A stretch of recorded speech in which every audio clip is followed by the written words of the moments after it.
Thank you very much indeed for joining us. Can we return to Emily Maitlis' speech, which got so much attention? And I've heard Mr.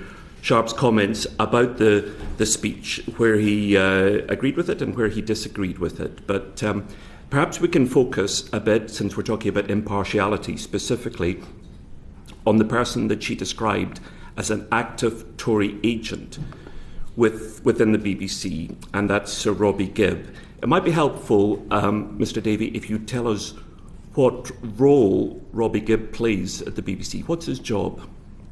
He's a board member. So what does that mean? Because we know what that means, but a lot of people watching this wouldn't know what that means or what his job entails. It might be worth dare I put my chair forward to say, as the chair of the board, he will tell you what I think he can articulate. I can give it a go, but I've talked a lot. Give it a go. Well, the board oversees the BBC on behalf of the licence fee payer.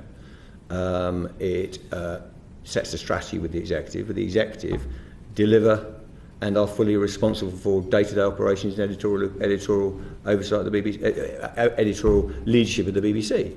Now, this is not cryptic. The board members, through things like the Editorial Guidance Standard Committee, can oversee our performance. Okay.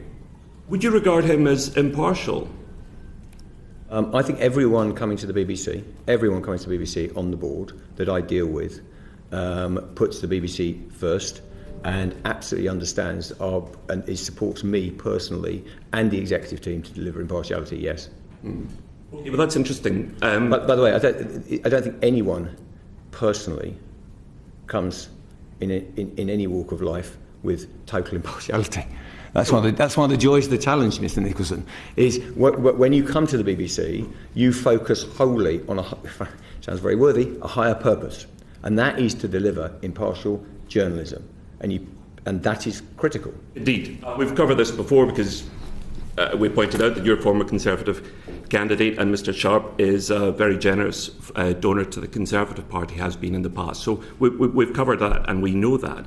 But when Mr. Gibb comes to the BBC, one of the roles I understood he played as a board member was to enforce and encourage impartiality. Would that be fair to say? As part of an overall team in terms of supporting the Director General's number one priority, I think that's totally appropriate. Right, which makes it all the more extraordinary that after he was appointed, he liked a tweet from a Conservative Member of Parliament, Andrew Bowie, who said, "What a shambles. I'm very pleased that this will be the SNP's last few years in government." Why was Sir Robbie Gibb liking a tweet that was so blatantly party political? I'm going to Richard talk about what the action. Yeah, well, first of all, I'd like to take a step back to some of the things we were talking about earlier, which is the BBC's approach to mistakes and impartiality. We go back to that, but if you could just address specifically that tweet and why he felt that was appropriate and how you responded to it. I'll come to the tweet. So, first of all, the issue is not that the BBC makes mistakes. The BBC has made mistakes in the past, is making mistakes maybe today, and will make mistakes. The question is, what is the reaction function of the organisation? How does the governance operate so that we drive towards impartiality, look at mistakes, correct them, and have the right degree of accountability? And in that context, what is the role of the board and what is the role of the non-execs? Okay. Well, clearly a bright dividing line between the non-execs and the execs, which needs to operate, is the non-execs challenge the executives. And robust challenge takes place not just at the board, but at the committees to see whether the executive are executing as they should do in line with the strategy.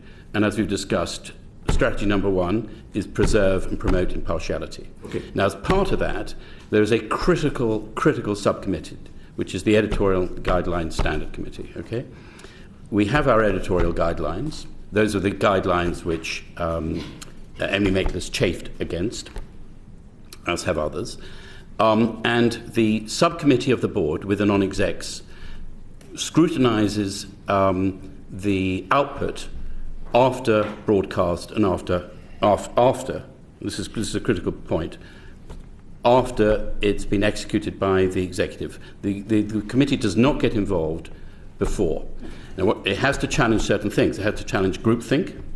It has to make sure the culture of the organisation is appropriate. It has to ensure that the editor-in-chief operates with the right degree of control. And obviously a critical member of that board now, of that subcommittee, will be Deborah Turness, who has made it certainly her mission coming in to weaponise impartiality. Robbie Gibb sits on that committee. And Robbie Gibb has certainly got an experience of working at the BBC as you have.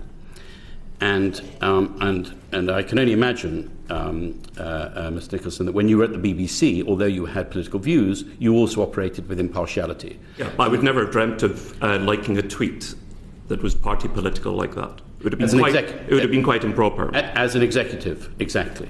So Robbie Gibb is not a broadcaster. He doesn't get involved in... it's okay for him to express party political views, is it?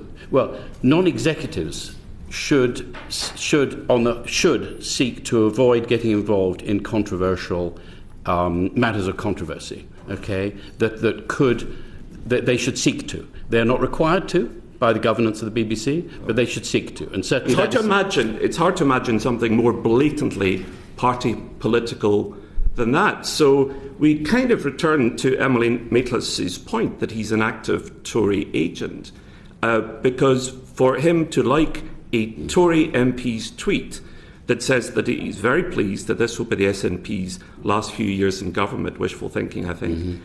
But for him to think that it was a wise thing to like that tweet and to be so blatantly party political reinforces Emily Maitlis' point. But you're saying that's okay because of the role he plays on the board. No, what I'm saying is it's, first of all, until you raised that tweet, I was unaware of it. But what I am saying is, first of all, you need to distinguish non-executives and executives, and it's a critically important point. The distinction, but can I just can I pin you down? Was that acceptable for him to like that tweet? Yes or no? Well,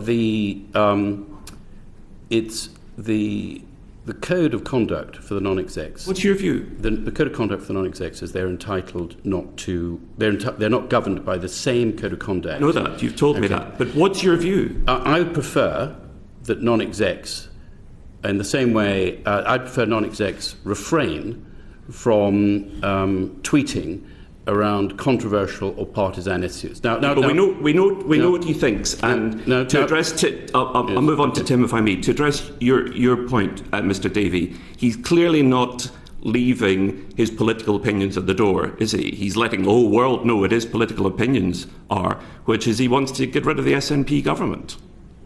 Yeah, I mean, I think in terms of the board oversight of the non-execs is not something. I mean. That the board needs to manage. In my view, my role, it's really straightforward. Is do I face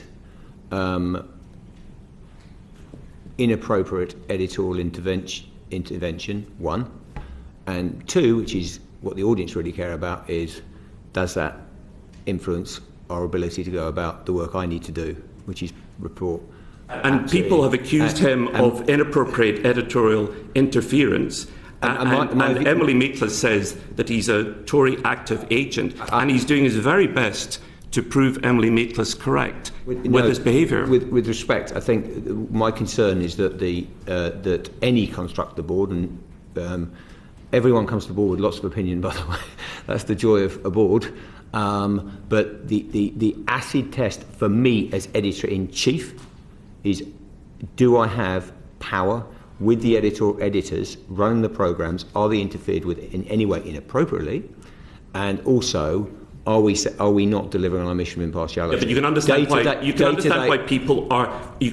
why people like Emily Maitlis will feel that she is onto something when a member of the board, who already comes with all the political baggage that you've described, but feels free to continue displaying open political bias once he's been appointed.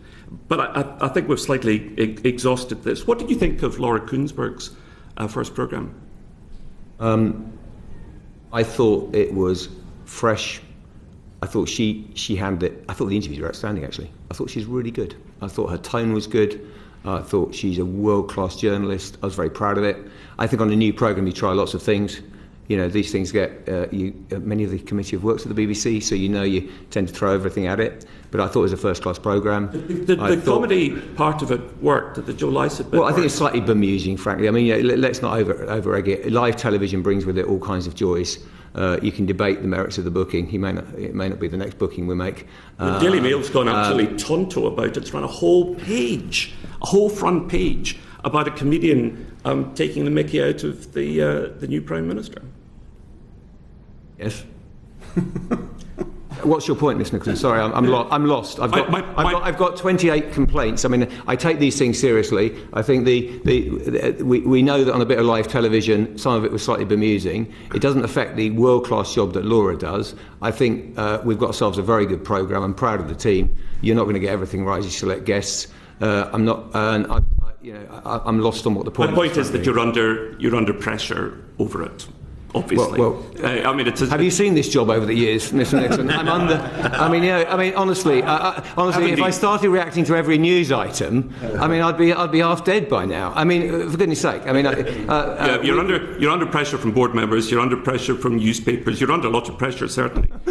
Will you change the format because of that? I mean, are we likely to see Mr. Lycett back? I'm not going to do. I mean, much as I've got lots of. The one thing I've learned in life is give a great producer and a great team give them the guardrails, give them feedback when they need to, but they make decisions.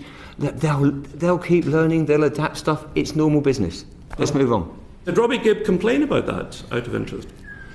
Well, one is, I don't know who the 28 complainants are, or the currently it's 66 complaints. Did he complain? I don't think I've had one complaint internally. I don't think I've had one complaint internally. Okay, good. Thank you. On a general point, finally, don't you think it's good for political programmes, like any other programmes, occasionally to tweak the nose and mock the powerful? Isn't that quite healthy in a democracy? More than quite helpful. It's essential. Thank you. Simon Joe.